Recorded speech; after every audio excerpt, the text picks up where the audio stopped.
So I used a bit of AI to ask it to help me to write a list of rules for a part of the event. Now normally it would take me half a day to research and phone people around, but this gave me all the starting points. And we've created this product called Quark, where with our partner Wyoc, who's with us here at rAge this year, we've managed to do some dynamic routing and some clever things behind the scenes that allows the gamers to get the best possible ping on any server in the world from South Africa. So from a business perspective, the more undersea cables there are coming into South Africa, effectively the cheaper the IPT component or the layer 3 component of a client's internet becomes. That being said, we can obviously then position our products and our key services to the end user at a highly discounted rate. So yeah, We're obviously launching 2 new products here which are on display, not yet in the country. The G700 Buds, which is a noise cancelling bud.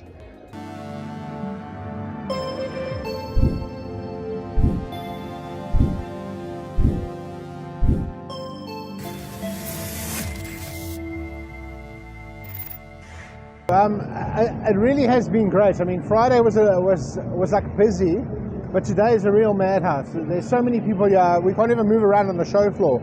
I think the big takeaway is that like events are back. People are very interested to come to see what we got to show them.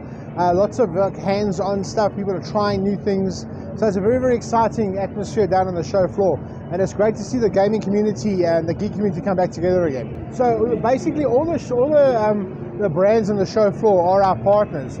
So what we do is we invite them to showcase what they've got at the event, and we got sort of brand sponsors like Clear Access does our internet, and so they give us a 40 gig connection at the event. We use 10 of it for the show, and we use 30 of it for our LAN.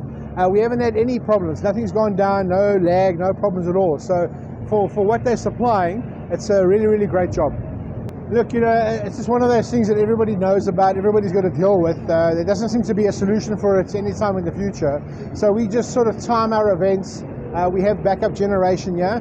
The only problem is it just does cost a lot of money because some people's computers don't come back on. We got to spend money on diesel. So all it is just an extra cost for us, and there's no way to recoup that from anyone. So it's a nuisance, but we have learned to live with it. So I used a bit of AI to ask it to help me to write a list of rules for a part of the event. Now normally it would take me half a day to research and phone people around, but this gave me all the starting points. So what it does is for me it's a very advanced Google search. It shoves you in the right direction and it really, really helps you out. So we've used it in a couple of areas at the event, like some of the spacing concerns we had. We sort of asked it to recommend solutions for things. So it's very, very clever because it takes a lot of existing information and then understands what we're asking and then provides it's not always a great solution, but sometimes it just leads you in the right direction to make the right sort of choices. And it's an exciting new tech, but it's so new, we don't really know where it's going to go or how it's going to end up. So it's very hard predicting where we're going to end up with AI in the future. We do have a couple of companies that are here from outside the country doing parts of events and other bits and pieces. I mean, I don't have a list for you, but they are involved here. I would like to see more sort of engagement in all the other different countries in Africa, even if they come to rAge and they have esports teams or they sell products here or they get involved in our ecosystem, because then we can all help each other grow. And that's what I would like to see. Besides, of course, new companies, bigger stands, more people next year. Me too, we were approached by rAge to supply them a network for the NAG LAN. We saw it as a great opportunity because we've created a product for our gamers, and what we do is it just makes great sense for them to experience the low latency, the low contention, and the service that Clear Access gives as a connected company. We're national, and we're on most FNOs, all major FNOs, and we've created this product called Quark, where with our partner Wyoc, who's with us here at rAge this year, we've managed to do some dynamic routing and some clever things behind the scenes that allows the gamers to get the best possible ping on any server in the world from South Africa. As you know, South Africa is far away from most data centers, and it's very important that the gamers get priority on their gaming so that they can play effectively. And with what we've done on the Quark product, they can do this, and they can achieve much better ping ratios and therefore better product.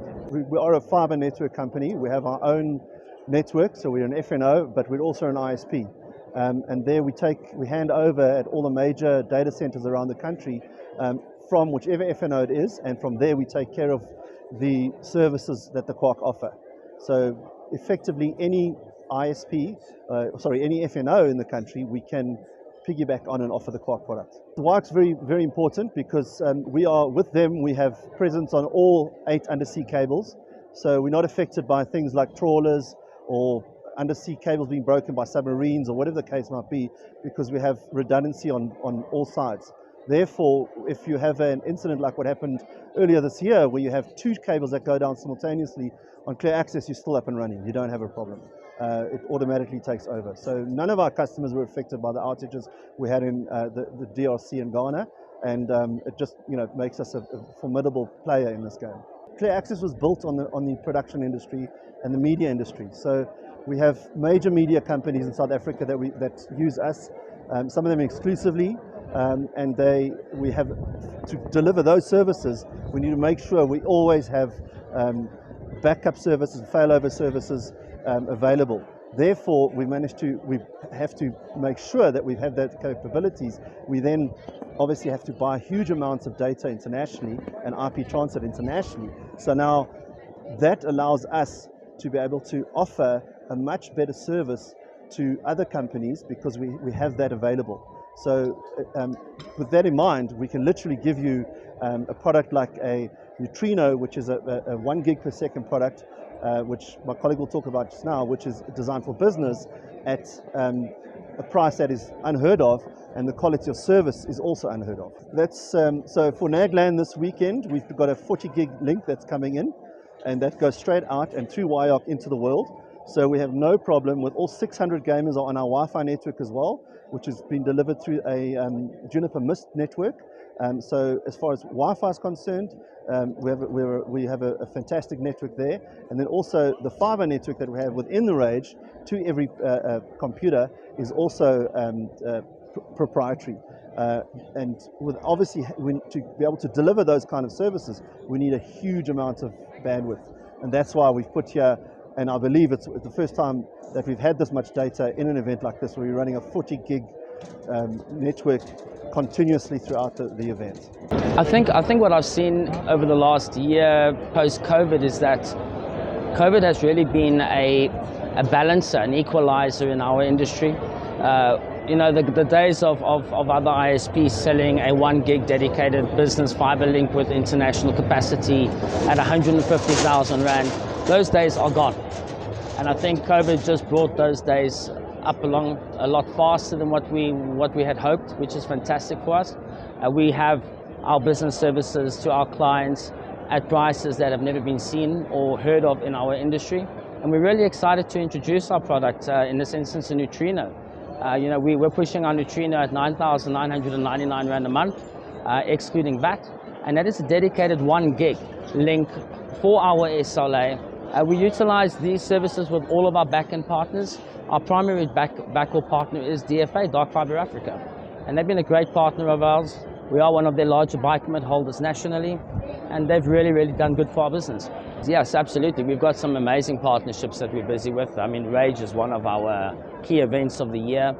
We do foresee ourselves doing the rAge for the foreseeable 100 years if we can. We absolutely love the dynamic with these guys. They're fantastic.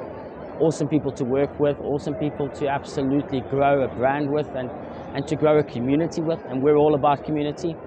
With regards to other partners, I mean, again, our business is quite advanced in the sense that we've got our FNO components, so we've got our residential estates that we deal with.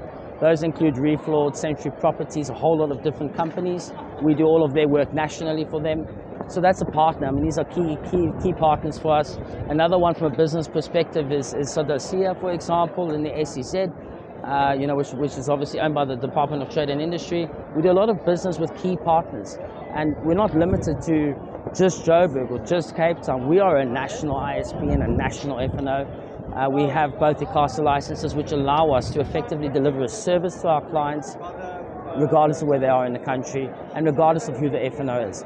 So from a business perspective, the more undersea cables there are coming into South Africa, effectively the cheaper the IPT component or the layer 3 component of a client's internet becomes.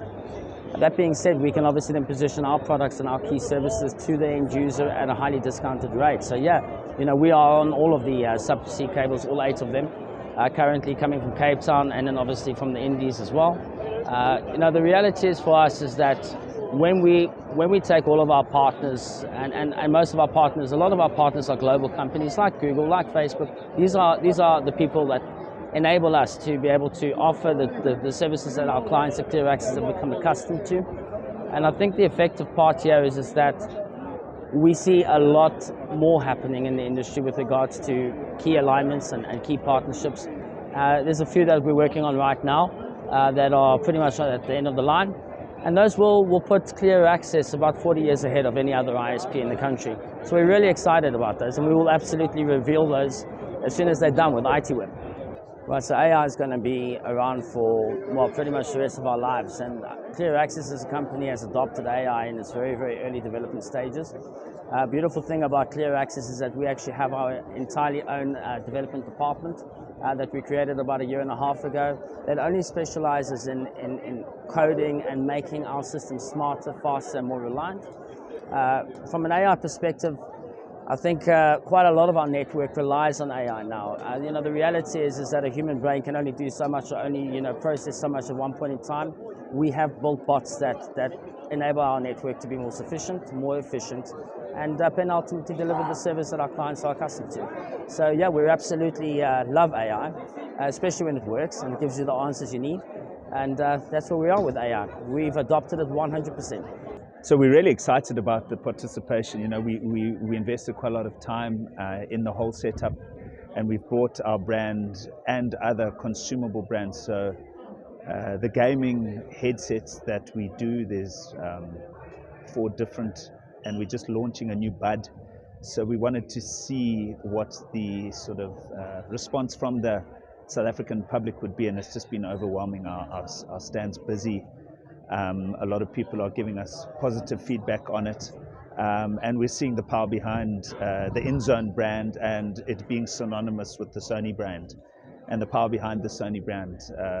So people are seeing a lot more of us rather than just the televisions. They're seeing the gaming side of us, and within the gaming, this new headset brand of InZone, very powerful for us. We're obviously launching 2 new products here which are on display, not yet in the country. The G700 buds, which is a noise cancelling bud, which is quite unique for the gaming industry, and it's the first one in the InZone brand that we are doing.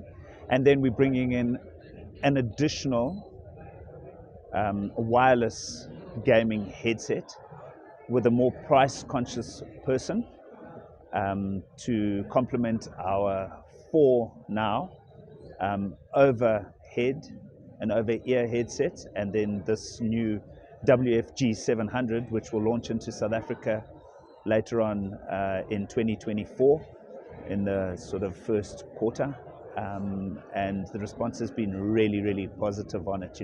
The noise cancelling that Sony produces for the gamer is amazing, even to the point where some of our people that have actively played the games on the PlayStation and also on the PC have said, wow, we thought these were actually noise cancelling. So now when we show them the active noise cancelling on our top end, our H9, they're blown away, and we are very, very pleased with the response and also the feed through the door. Very well organized event. So we're quite excited to see the sort of push through into the stores and everything.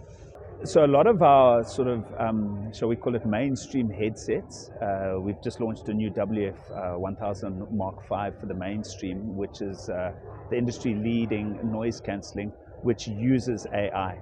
So the reason that I comment on that is it's unique. It uses AI from a noise cancelling with extra microphones and everything. So we know that the world is massive with AI, and Sony is embracing that as well with our technology with regards to how we can make our products better.